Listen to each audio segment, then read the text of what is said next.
मेरे वाले क्लास में न्यूमेरिकल्स बहुत सारी होंगी। रीजन है उसका, जो चीजें आप 11th में पढ़ रहे थे वो सिर्फ ऐसा सोचो कि वो आप 9th में जो पढ़ रहे थे वो सारी चीजें आपको 11th में एज इट इज आने वाली है, और जो आप 10th में पढ़ रहे थे वही सारे सेक्शन आपको 12th में आने वाले हैं as it is. Clear? 9th ऐसा सोचो ट्रेलर था, समझ में आ गई बात कि 9th के पूरे चैप्टर्स आपके 11th में वो फिल्म चलेगी पूरी। ऐसा सोचो कि 11th में पूरी फिल्म चल रही होगी, हर एक टॉपिक की, हर एक चैप्टर की, हर एक पॉइंट की। क्लियर?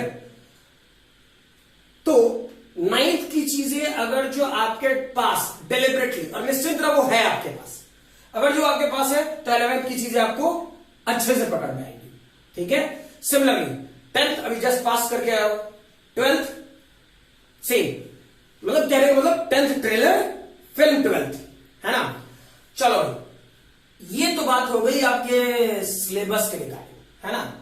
बहुत सारे लोग 11th वाले स्टूडेंट्स में भी खुशी मना रहे होंगे या 12th वाले स्टूडेंट खुशी मना रहे होंगे, अरे यार सीबीएसई ने 30% सिलेबस कम कर दिया। क्लियर? भाई ये सिलेबस सिर्फ और सिर्फ कोविड-19 को देखते हुए किया गया है। समझ में आ रही बात? JEE main, NEET, advanced, olympiad, K V P M L, यानी मीनिंग जितने सारे कॉम्पिटिटिव एग्जामिनेशंस आगे होने वाले हैं या होंगे, उसने ऐसा अभी कोई कंफर्मेशन नहीं दिया है। ठीक है? और मोस्ट प्रोबेबली वो नहीं ही देगा, ये भी बात बोल दे रहा हूं। रीजन उससे चलते कहीं ना कहीं किसी न किसी जगह कोई पर्टिकुलर टॉपिक हैम्पर्ड होगा। वो पूरा चैप्टर, पूरा सेक्शन एक टाइट बॉन्डिंग के साथ है।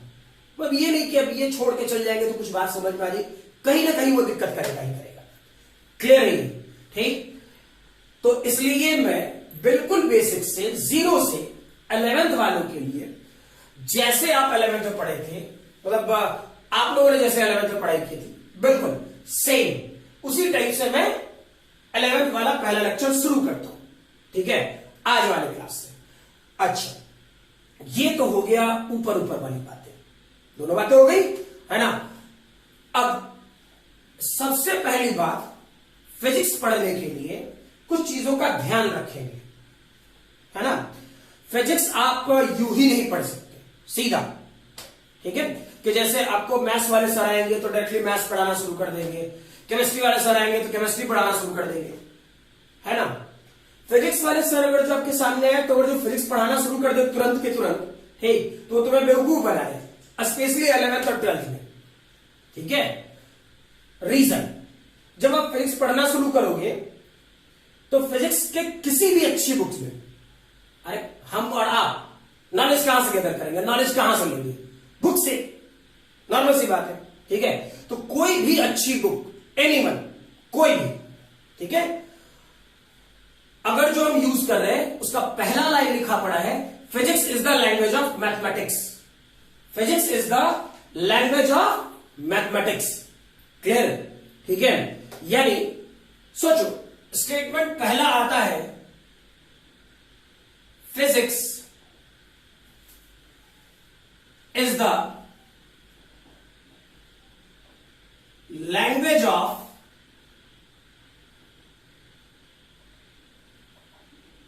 मैथमेटिक्स। क्लियर? अब सबसे पहला लाइन है, ठीक, इसको अवॉइड कैसे कर सकते हो? सही है ना।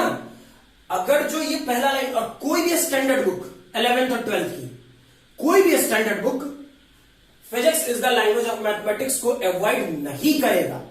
अब बुक छोड़ो यार, फिजिक्स ही अवॉइड नहीं करेगा। ठीक है? रीजन चेक करो।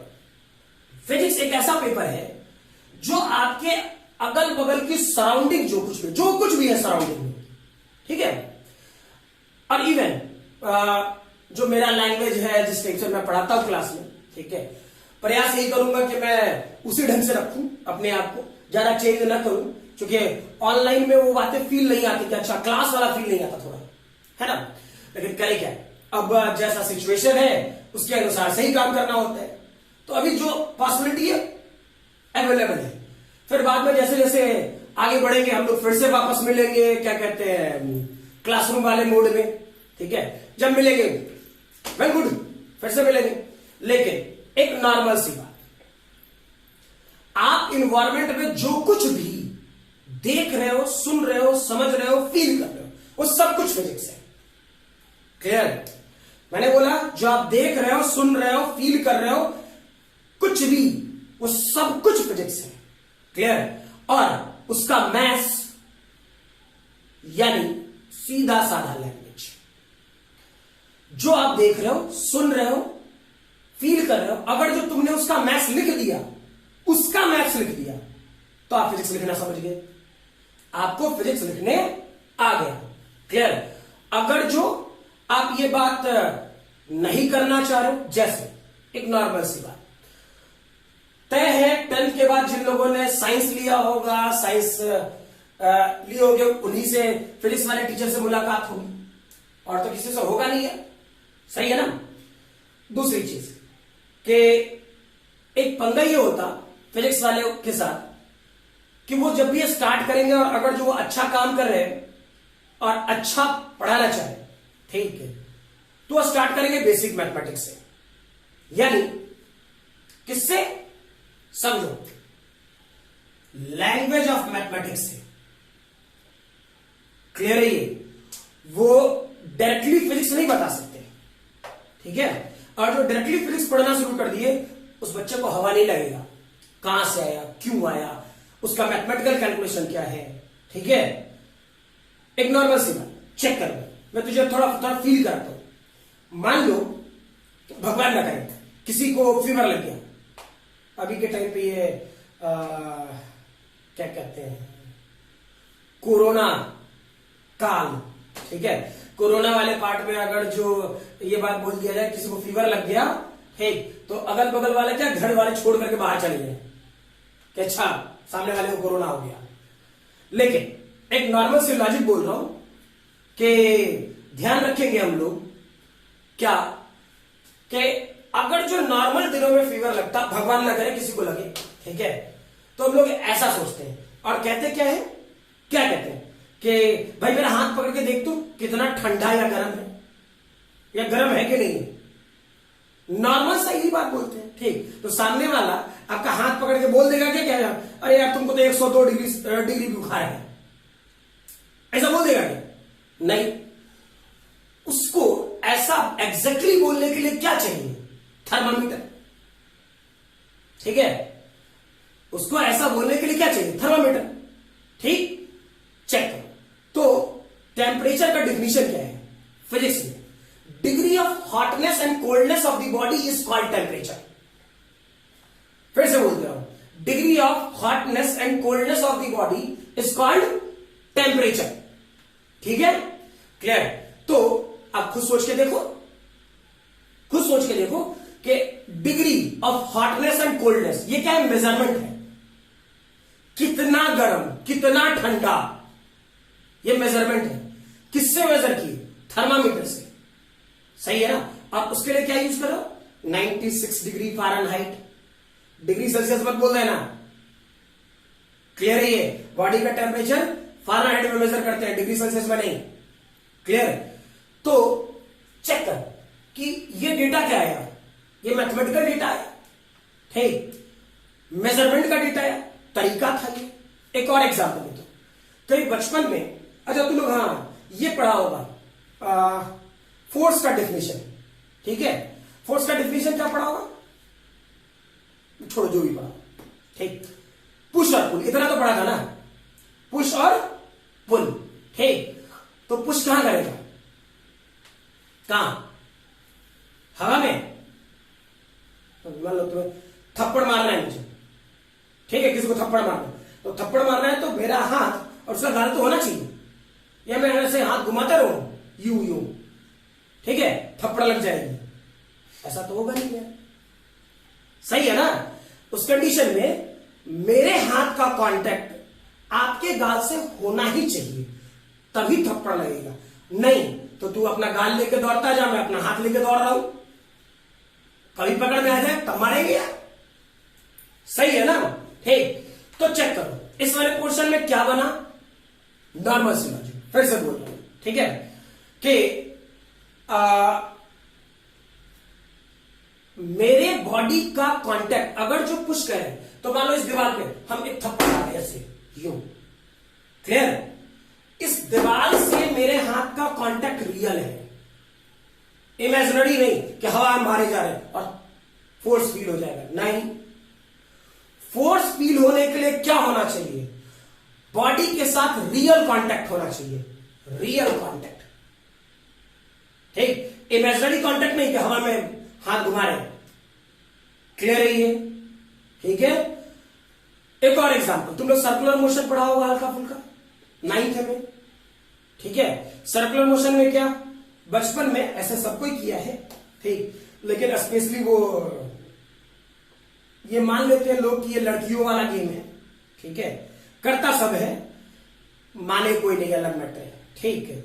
बचपन में या स्कूलिंग लाइफ में किए क्या होगे कि दोनों का हाथ पकड़ करके, ठीक है, और सर्कल में ऐसे घूमे होगे, सामने वाला भी एक बंदा होगा ऐसे ही हाथ में नहीं करके, सामने एक बंदा होगा यूं हाथ पकड़ करके और यूं घूम रहा होगा, क्लियर, फील करो। जब बहुत तेजी से घूम रहे होगे, बहुत तेजी से घूम रहे होगे, ठीक, तो क्या सेंटर की तरफ एक फोर्स फील होगा जब तुम बहुत तेजी से घूम रहे होगे सर्कल में यूं, ठीक, तो तुम्हें फील होगा कि सामने वाला बंदा तुम्हें पकड़ के अपनी ओर खींच रहा है हाथ पर, ऐसा लगेगा जब तुम ऐसे घूम रहे हो यूं ऐसा करके, क्लियर। तो तुम्हारे हाथ पे ये फील होगा कि तुम्हें पकड़ करके कोई अंदर की तरफ खींच रहा है, वैसे ही मुझे इस बात का फील होगा कि मुझे तू अपनी तरफ पकड़ के खींच रहा है, clear. This is called centripetal force, clear. जो आपको पकड़ के मैं अपनी ओर खींच रहा हूं और जो मुझे पकड़ के आप अपनी ओर खींच रहे हो, this is called centripetal force, clear है ये, ठीक। वैसे ही जब घूम रहे थे अचानक हाथ छूट जाए, किधर गिरोगे, पीछे, यही होता है ना। अगर जो तुम सर्कल में घूम रहे थे अचानक हाथ छूट जाए, ठीक है, तो अचानक हाथ छूटा तो फोर्स किधर फील हुआ, पीछे की तरफ, तभी लोग पीछे की तरफ गए, ये फोर्स क्या कहलाता है, सेंट्रीफ्यूगल फोर्स, क्लियर।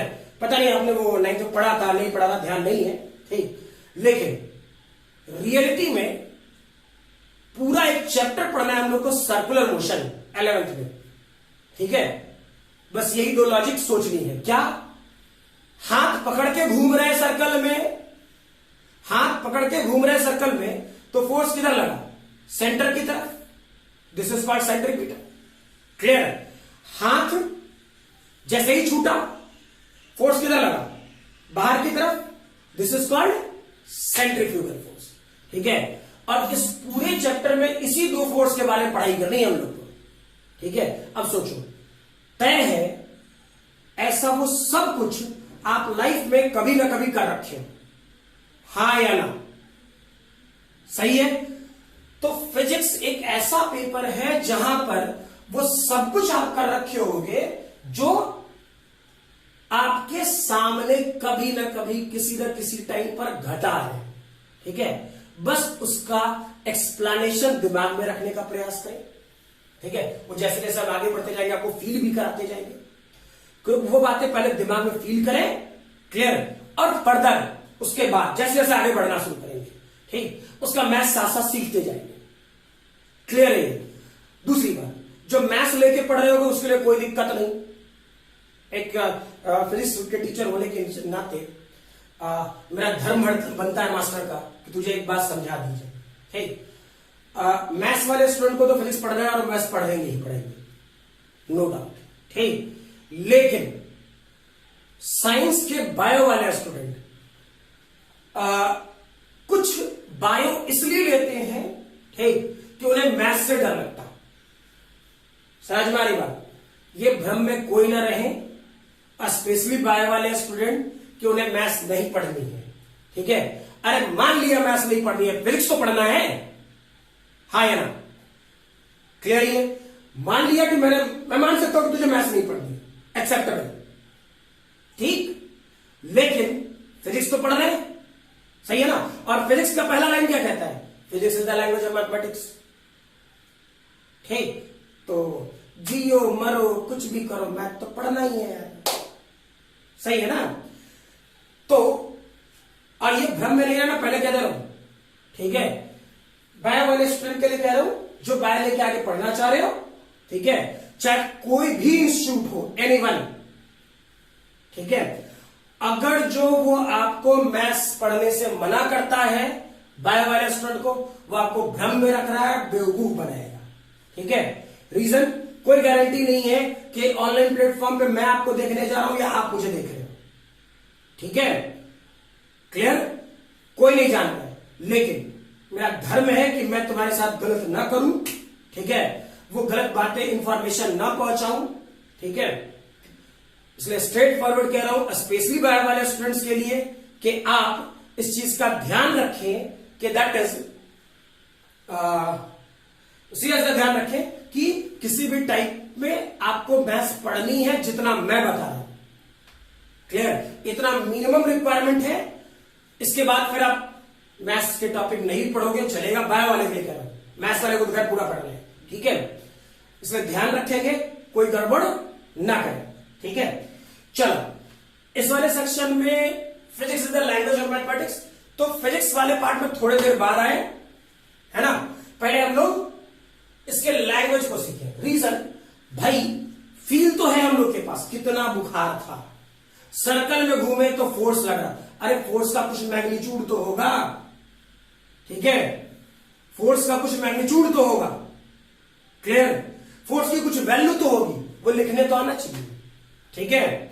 तो लैंग्वेज लिखने आना चाहिए, और उस लैंग्वेज पर आज काम करना शुरू करते हैं, ठीक है। चलो भाई, हाँ थोड़ा सा शुरुआत तो बोरिंग लगेगा, कुछ नहीं कर सकते, कोई भी चैप्टर जब भी स्टार्ट होगा फिजिक्स का, कुछ बातें कम्युनिकेट करने के लिए सामने वाले को बताना पड़ता है, मजबूरी है, ठीक है। लेकिन इसके जस्ट बाद मैं पहले बोल चुका हूं, मेरे क्लास में इनफ न्यूमेरिकल्स हो रहे हुए, इनफ, ठीक है। और आपको हर हाल में वो सारे क्वेश्चंस करके बैठने हैं, ठीक है। चलो हम लोग स्टार्ट करें। पहला लाइन लिख भी सकते हो, physics is the language of mathematics, ठीक है। अब इस मैथमेटिक्स के तौर पे क्या क्या करना है वो चेक करते हैं हम लोग, है ना।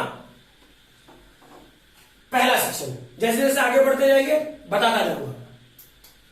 पहला पॉइंट या पहला चैप्टर जो पढ़ना है, और पहले बोल रहा हूं, अप्रॉक्स एक दिन में, मतलब एक लेक्चर में मैं हर हाल में प्रयास करूंगा फिजिक्स के अनुसार से एक टॉपिक तो पक्का निपटा देने की, क्लियर है। ये ना समझना कि अच्छा पहले लेक्चर थोड़ा सा दे दिया, ठीक है, बोर कर दिया तो वैसा मास्टर ना है सामने वाला, ठीक है। फिर बोल रहा हूं मतलब वाली चीजें ही होंगी, और एक क्लास में एक टॉपिक पूरा निकल जाएगा, क्लियर है, ठीक है। तो इसका पहला सेक्शन स्टार्ट करें, क्वाड्रेटिक इक्वेशन, ठीक है। शायद 10th में आप लोगों ने क्वाड्रेटिक इक्वेशन पढ़ा भी होगा, सही है ना। चेक करना, इस वाले पोर्शन में क्या था भाई, क्या ax square plus bx plus c यही पढ़ते थे, क्लियर। अगर जो सिर्फ ऐसा दिया हो तो इसे क्या बोलोगे, क्वाड्रेटिक एक्सप्रेशन, एक्सप्रेस मत पढ़ लेना, एक्सप्रेशन है, क्लियर। तो 10 शताब्दी एक्सप्रेस, ऐसा एक्सप्रेशन, ऐसा पूरा लिख लेना, ठीक है। Further ax square plus bx plus c equal to 0, और इस वाले पार्ट को क्या बोलते होंगे, इसी पार्ट को बोलते होंगे क्वाड्रेटिक इक्वेशन, क्लियर। अब इक्वेशन तो लोग पूरा लिख लेना, मेरी आदत हो गई है ऐसा ही लिखते रहने की, मतलब शॉर्ट फॉर्म में। ऐसा तू भी लिखेगा तो सामने वाला समझ जाएगा कि तू इक्वेशन ही लिख रहा है, ठीक है। अब चेक करो, इस वाले पोर्शन में क्या पढ़ा होगा आपने, बी स्क्वायर -4ac क्या होता? डी, डिस्क्रिमिनांट। क्लियर? ठीक है। अब डी की वैल्यू ग्रेटर देन 0 हो तो क्या पढ़े होंगे? याद होना चाहिए, roots will be real and unequal. हाँ ना, पढ़ा है ना? ठीक है। डी इक्वल टू 0 क्या पढ़ा होगा? Roots will be real and equal. Clear? D less than 0, D less than 0 क्या पढ़ा होगा? Roots will B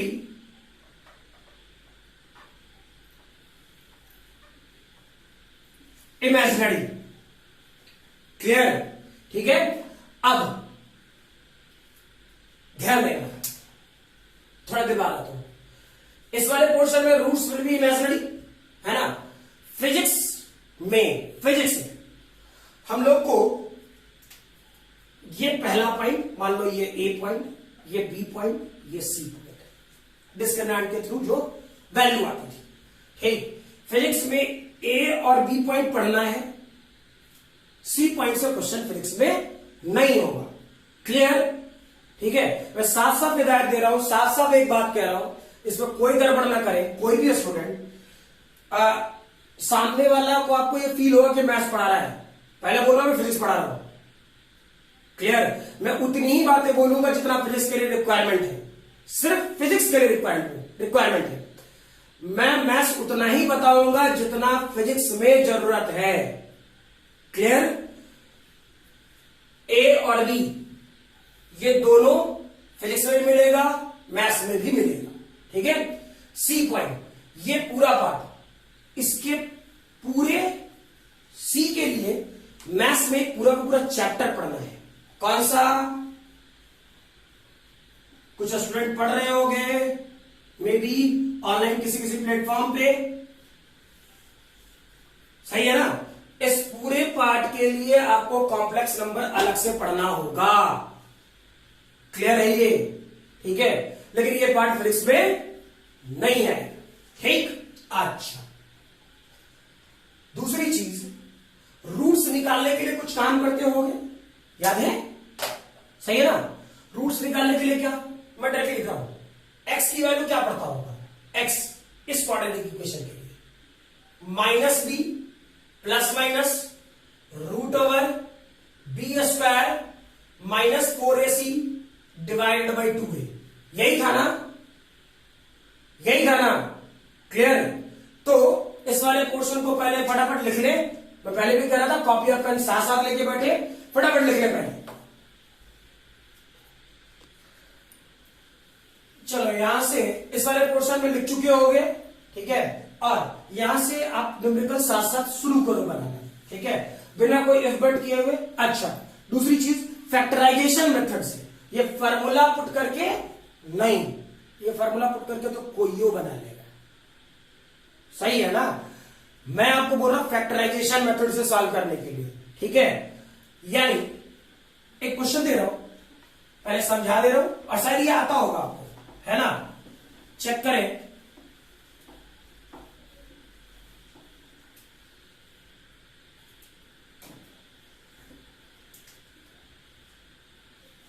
x square -2x -15 equal to 0। Clear? Verify करना। यहां ए बी और सी लिख करके तुम काम कर सकते हो, रूट्स निकाल सकते हो। पहले बोल रहा हूं, आप इस वाले पोर्शन में ए बी और सी लिख करके रूट्स निकाल सकते हो। मेरा कोई ऐसा इंटेंशन नहीं है कि आप ऐसे ही निकालो। ठीक है। मुझे ये वाला पार्ट फैक्टराइजेशन मेथड से आना चाहिए आपको, यानी फैक्टराइजेशन मेथड से करने से एक बात का फील आता है। ठीक है, आपका मैथमेटिकल कैलकुलेशन कितना स्ट्रांग है। क्लियर? रीजन, जब आप इंजीनियरिंग या मेडिकल वाले पोर्शन में एग्जाम देने बैठोगे, आपके पास टाइम बहुत कम होगा। आपको 1 से 2 मिनट में क्वेश्चन सॉल्व करने को दिया जाएगा। आपका मैथमेटिकल कैलकुलेशन जितना स्ट्रांग होगा, आप उतना अहेड होंगे अपने पैरेलल स्टूडेंट से, ठीक है। इसलिए इस वाले पोर्शन में एबीसी करके तुम सॉल्व कर सकते हो, मैं मुझे पता है बड़े आराम से, ठीक है। लेकिन मैं बोल रहा हूं फैक्टराइजेशन मेथड से। फैक्टराइजेशन मेथड कौन सा था, याद कर, यहां -15, यहां -2, क्या ले सकता था, x² -5x + 3x -15 = 0। x common लीजिए, x - 5 3, x - 5 0, यानी x + 3 x - 5, यानी क्या कर सकता था, x + 3 = 0 एंड x - 5 = 0, यानी सॉल्यूशन क्या होता, x = -3 एंड x = 5। क्लियर है ये, ठीक है। मुझे इसी मेथड से सारे कैलकुलेशन चाहिए हर हाल में, ठीक है। मतलब इस वाले पोर्शन में बिना कोई इफ बट किए हुए इस चीज का ध्यान रखिए कि आपको फैक्टराइजेशन मेथड से ये डेटा सॉल्व करने आना ही चाहिए, बस। नेक्स्ट दे रहा हूं, फटाफट काम करो। x² 13x + 30 = 0। मैं क्वेश्चन देता जा रहा हूं, फटाफट काम करें सारे लोग।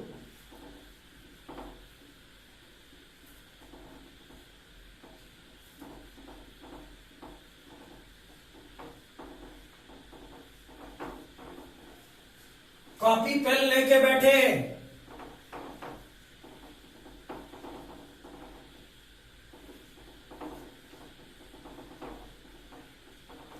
आपकी प्रैक्टिस जितनी अच्छी होगी आप उतने अच्छे होगे। हो गया, चेक करो। x² इसे क्या लिख सकता था, 10x + 3x + 30 = 0। x common, x + 10, 3 common, x + 10 0, x + 3 x + 10 0, x + 3 = 0, x + 10 = 0, x = -3, x = -10, ऐसा ही तो होता। क्लियर है ये। नेक्स्ट लिखेंगे फटाफट, x² -2x -8 = 0। जल्दी सॉल्व करें।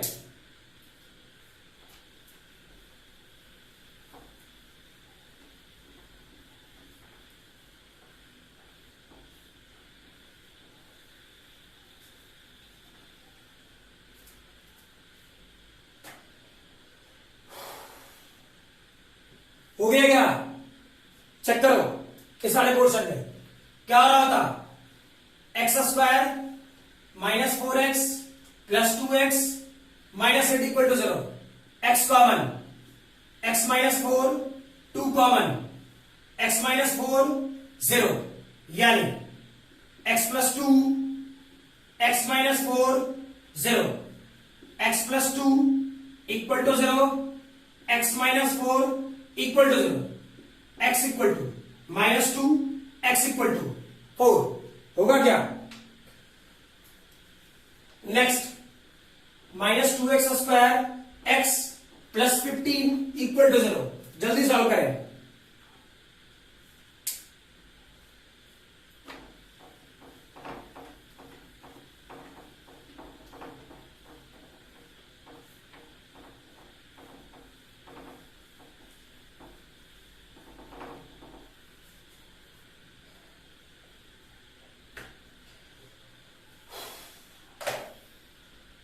हो गया क्या, चेक करो।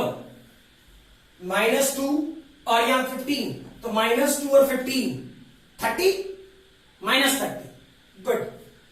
ऐसे ही पढ़ा होगा ना, यहां कोफिशिएंट और ये वाला पोर्शन को मल्टीप्लाई करता होगा तो -30। अब चेक करो, इसे क्या लिखता, -2x² + 6x - 5x + 15 = 0।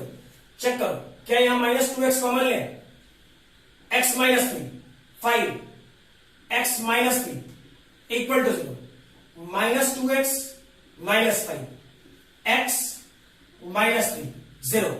सॉल्व करोगे, -2x - 5 = 0, x - 3 = 0, यानी x की वैल्यू -5/2, एक्स की वैल्यू सॉरी 3 आया है क्या? नेक्स्ट लिखे फटाफट x square x minus x, फटाफट सॉल्व करें।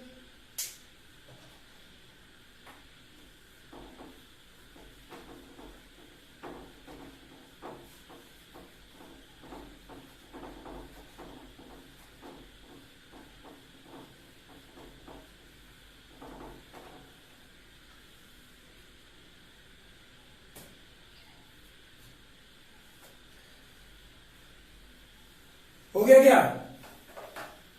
चेक करो इस वाले पोर्शन में क्या सॉल्व कर रहा होता। X square minus 3x plus 2x minus 6 equal to 0।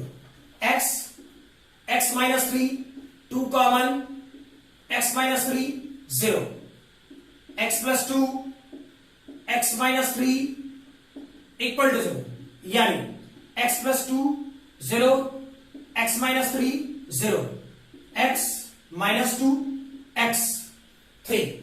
ठीक है, further x square 3x plus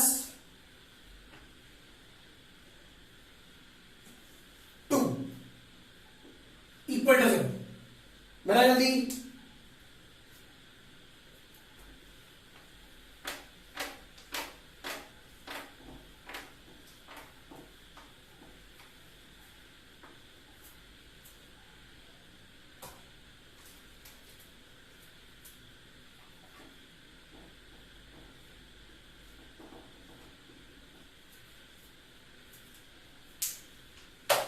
हो गया क्या?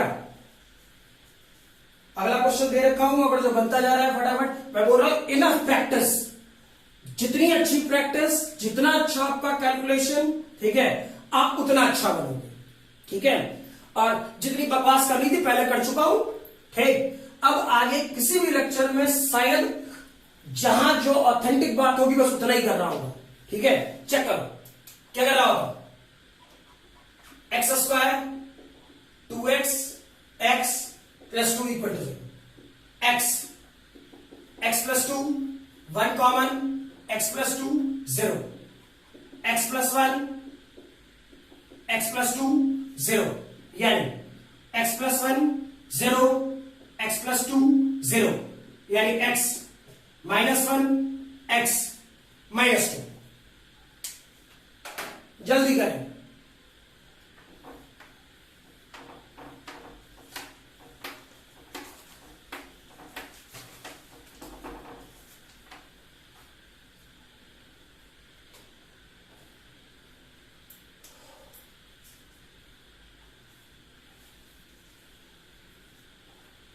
हो गया ये वाला? ये क्वेश्चन हुआ क्या? जल्दी क्या कर रहा होता, चेक करो। X square minus 16x minus 8x plus 128 equal to 0। Clear?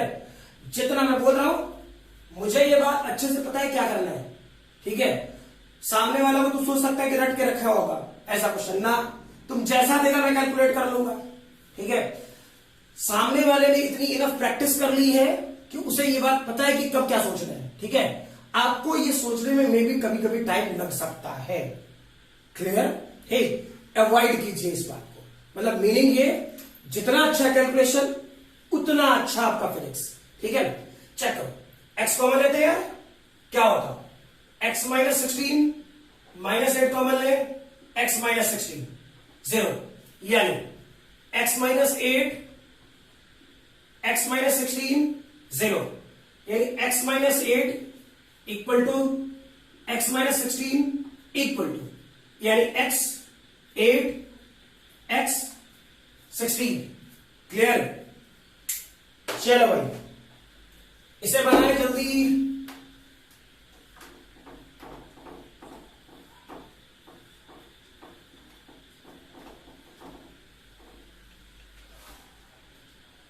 हो गया क्या?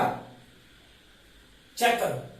इस वाले पोर्शन में x square minus 4x plus 4, x common, x minus 4 minus 1, x minus 4 0, x minus 1 x minus 4 0, यानी x minus 1 equal to 0, x minus 4 equal to 0, x की value 1 और x की वैल्यू 4 आया होगा सबका, क्लियर ना? ठीक है, चलो यहां तक बातें क्लियर है ना? ठीक है, थोड़ा इत्मीनान से सोच लो जो जो बातें बोली गई, ठीक है, उसके बाद हम लोग फर्दर बात करें।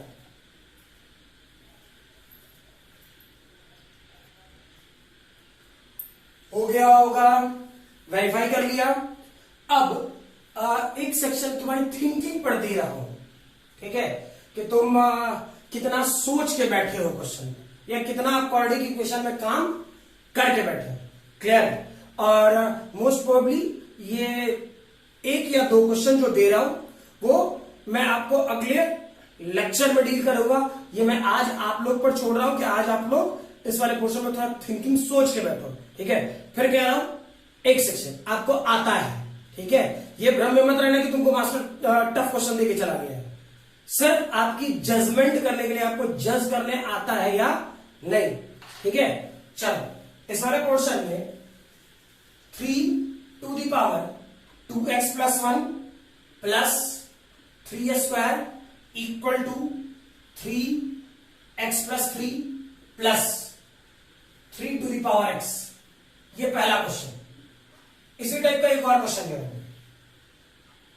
4 to the power x minus 3 2 x plus 3 plus 128 equal to 0, clear?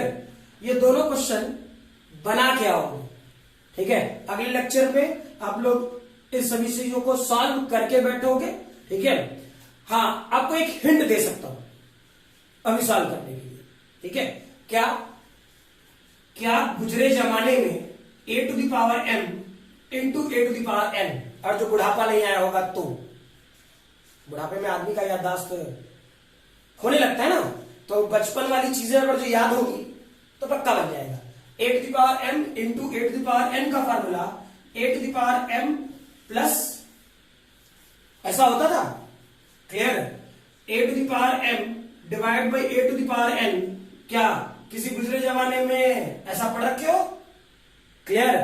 अच्छा, a to the power m into n, ऐसा क्या ऐसा हो सकता है या फिर, ठीक है? पहले बोला हूं ये क्लास 8 के आसपास का है, ठीक है? भ्रम में मत रहिएगा कि आपको मास्टर टफ क्वेश्चन देके चला गया है, सामने वाला बोलता टफ है नहीं, ठीक? अगर जो ये लॉजिक ध्यान है, पक्का ये दोनों क्वेश्चन बनेगा, ठीक है? चलो नेक्स्ट क्लास।